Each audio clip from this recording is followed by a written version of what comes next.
ജയശങ്കർ എങ്ങനെ വേണമെങ്കിലും നിങ്ങൾ വ്യാഖ്യാനിച്ചോളൂ എന്ന് പറയുകയാണ്. അതായത് ഞാനില്ല, ഒരൊറ്റ വാചകത്തിൽ മത്സരിച്ചവരാരെങ്കിലും മുഖ്യമന്ത്രിയാകുമെന്നൊരൊറ്റ വാചകത്തിൽ കെ.സി. വേണുഗോപാൽ ഈ ചർച്ചകൾക്കൊക്കെ ഫുൾ സ്റ്റോപ്പ് ഇടാൻ വേണമെങ്കിൽ, പക്ഷേ ഇല്ല.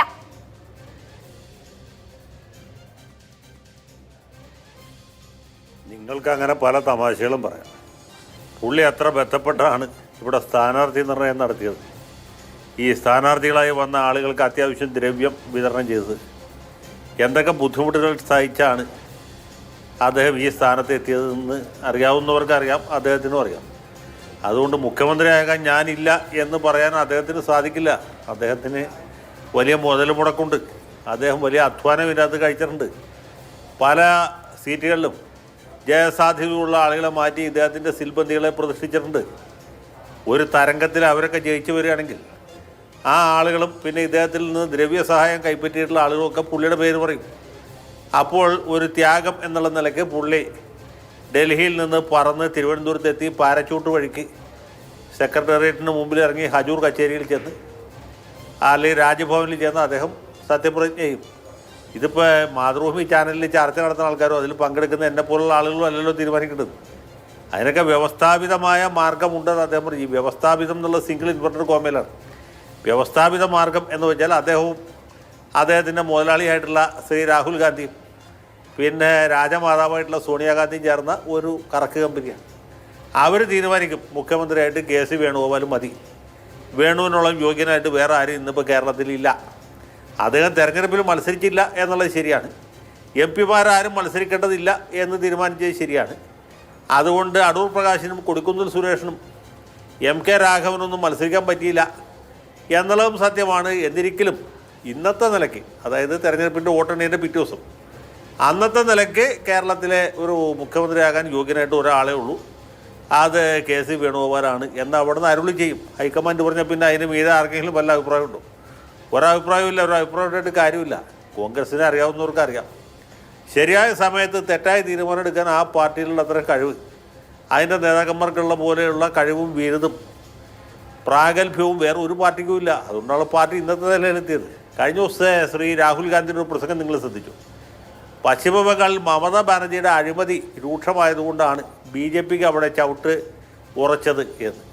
ഒന്ന് ആലോചിച്ച് നോക്കൂ. കോൺഗ്രസിൻ്റെ അഴിമതി സഹിക്കാൻ വയ്യാണ്ടാണ് ആളുകൾ CPM-നെ ജയിപ്പിച്ചത്. CPM-നെ സഹിക്കാൻ പറ്റാവുന്നപ്പോഴാണ് ആളുകൾ തൃണമൂൽ കോൺഗ്രസിനെ ജയിപ്പിച്ചത്. അവരെ സഹിക്കാൻ പറ്റാതെ വരുമ്പോഴാണ് ജനം ഇപ്പോൾ ബി.ജെ.പിയെ കുറിച്ച് ആലോചിക്കുന്നത്. ഇന്ത്യ രാജ്യത്ത് തന്നെ ബി.ജെ.പി ശക്തിപ്പെട്ടത് എന്തുകൊണ്ടാണ്?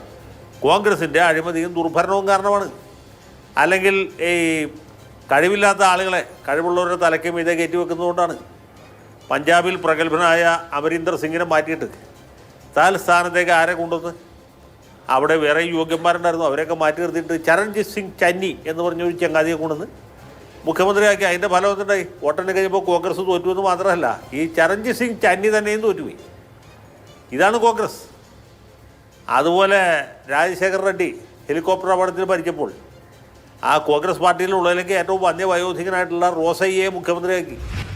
അതിൻ്റെ പരിണതഫലം എന്താ? ഇപ്പോൾ ആന്ധ്രാപ്രദേശിൽ കോൺഗ്രസ് ഒരു പാർട്ടിയിലുണ്ട്. ഇതാണ് ഉത്തരാഖണ്ഡിൽ സംഭവിച്ചതാണ്. അവിടെ ഹരീഷ് റാവത്തായിരുന്നു പ്രതിപക്ഷ നേതാവ്. തെരഞ്ഞെടുപ്പിൽ ഭൂരിപക്ഷം കിട്ടിക്കഴിഞ്ഞപ്പോൾ കേൾപ്പോരും കേൾവിയില്ലാതെ വിജയ് ബഹുഗുണയെ കൊണ്ടുവന്ന് മുഖ്യമന്ത്രിയാക്കി. കുറെ കഴിഞ്ഞപ്പോൾ വിജയ് ബഹുഗുണ ബി.ജെ.പിയിലേക്ക് പോയി. കുറേ കോൺഗ്രസ്സുകാർ അദ്ദേഹത്തിലൂടെ പോയി. ഇതൊക്കെയാണ് എല്ലായിടത്തും സംഭവിച്ചുകൊണ്ടിരിക്കുന്നത്.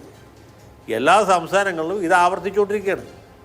ഇന്ദിരാഗാന്ധിയുടെ സമയത്ത് ഇങ്ങനെ ആയിരുന്നില്ല. അന്നൊക്കെ കഴിവും പ്രാപ്തിയുള്ള ആളുകളെ കെ കരുണാകരനെ പോലെ, അല്ലെങ്കിൽ വിജയഭാസ്കർ റെഡ്ഡിയെ പോലെ, ജഗന്നാഥൻ മിശ്രയെ പോലെ യോഗ്യന്മാരായിട്ടുള്ള ആളുകൾ ഓരോ സംസ്ഥാനത്തും ഉണ്ടായിരുന്നു. തൻ്റെ ഇടമുള്ള നേതാക്കന്മാർ, താൻ പോരിമയുള്ള നേതാക്കന്മാർ, ജനപിന്തുണയുള്ള നേതാക്കന്മാർ, പാർട്ടി പ്രവർത്തകരെ ചേർത്ത് നിർത്താൻ കഴിവുള്ളവരുണ്ടായിരുന്നു. ഇപ്പോൾ അങ്ങനെയല്ല. ഇപ്പോൾ ഓരോ കാരണങ്ങളാൽ കൈമണി അടിച്ച് ബഹുസ്തുതി പറഞ്ഞ് വാക്കയ്യും പൊത്തി നിൽക്കുന്ന തിരുമുമ്പിൽ സേവക്കാർക്ക് മാത്രമേ രക്ഷയുള്ളൂ. അതുകൊണ്ടാണല്ലോ AICC സംഘടന ആ ചുമതലയുള്ള ജനറൽ സെക്രട്ടറിയായിട്ട് കെ.സി. വേണുഗോപാൽ ഇരിക്കുന്നത്. അതിൻ്റെ ഫലമല്ല ഇപ്പോൾ പല സംസ്ഥാനങ്ങളും നമ്മൾ കണ്ടുകൊണ്ടിരിക്കുന്നത്. മധ്യപ്രദേശിൽ വളരെ ബന്ധപ്പെട്ട ഒരു മന്ത്രിസഭ ഉണ്ടാക്കിയതാണ്. എത്ര ദിവസം ആ മന്ത്രിസഭ നിലനിന്നു? കുറച്ച് കഴിഞ്ഞപ്പോൾ ആ മന്ത്രിസഭ താർന്നത് മാത്രമല്ല, അവിടുത്തെ ജനപിന്തുണയുള്ള നേതാവ് ജ്യോതിരാദിത്യ സിന്ധ്യ അദ്ദേഹം ബി.ജെ.പിയിലേക്ക് പോയി. സച്ചിൻ പൈലറ്റ് പോകാനായിട്ട് ഒരു കാല് പുറത്തേക്ക് വെച്ചതാണ്. അപ്പോൾ പറ്റാഞ്ഞെന്ന് വെച്ചാൽ താനും കൂടെ വരണ്ടെന്ന് ബി.ജെ.പിക്കാർ പറഞ്ഞു. അതുകൊണ്ട് അദ്ദേഹത്തിന് പോകാൻ കഴിയാതെ ഇരുന്നതാണ്. അല്ലായിരുന്നെങ്കിൽ സച്ചിൻ പൈലറ്റ് ബി.ജെ.പി ചേർന്ന് അദ്ദേഹം അവിടെ മുഖ്യമന്ത്രി ആകുമായിരുന്നു. അപ്പോൾ ഇതാണ് കോൺഗ്രസിൻ്റെ ട്രാക്ക് റെക്കോർഡ്. നമ്മൾ ആര് പറഞ്ഞാലും ഇത് ശരിയാവാൻ പോകുന്നില്ല. ഇവിടെ ഇപ്പോൾ ഭൂരിപക്ഷം കിട്ടുന്നതിന് എന്തുകൊണ്ടാണ്? UDFന് ഭൂരിപക്ഷം കിട്ടും എന്ന് വിചാരിക്കുന്ന ഒരാളാണ്. ഭൂരിപക്ഷം കിട്ടുന്നത് എന്തുകൊണ്ടാണ്? ഇവരുടെ ആരുടെങ്കിലും മുഖസൗന്ദര്യം കൊണ്ടാണോ? അല്ലെങ്കിൽ ഇവരുടെ പ്രവർത്തനത്തിൻ്റെ മേന്മ കൊണ്ടാണോ? കോൺഗ്രസിൻ്റെ സംഘടനാ സംവിധാനം ശക്തമായതുകൊണ്ടാണോ? ഒന്നുകൊണ്ടുമല്ല. ഭൂരിപക്ഷം കിട്ടുകയാണെങ്കിൽ അത് LDFൻ്റെ പ്രവൃത്തി ദോഷം കൊണ്ട് മാത്രമാണ്. ഒരു വലിയ ഭരണവിരുദ്ധ വികാരം ഈ സംസ്ഥാനത്തുണ്ട്. അതിൽ വലിയൊരു ഭാഗം UDFന് കിട്ടും, ചെറിയൊരു ഭാഗം BJPക്ക് കിട്ടും. ഇത്ര കാര്യമാണ്. അല്ലാതെ ഏതെങ്കിലും ഒരാളുടെ മേന്മ കൊണ്ടല്ല ഇത് കിട്ടാൻ പോകുന്നത്. VD സതീശൻ കഴിഞ്ഞ 5 കൊല്ലം ഭയങ്കരമായിട്ട് വർക്ക് ചെയ്യുന്നുള്ളത് ശരിയാണ്. ഭരണത്തിൻ്റെ പല പോരായ്മകളും ജനങ്ങളുടെ മുമ്പിൽ അവതരിപ്പിക്കാൻ അദ്ദേഹത്തിന് സാധിച്ചു. അതിനപ്പുറത്ത് ഇവിടെ ഒരു അത്ഭുതവും സംഭവിച്ചിട്ടില്ല, അത്ഭുതം സംഭവിക്കുകയുമില്ല.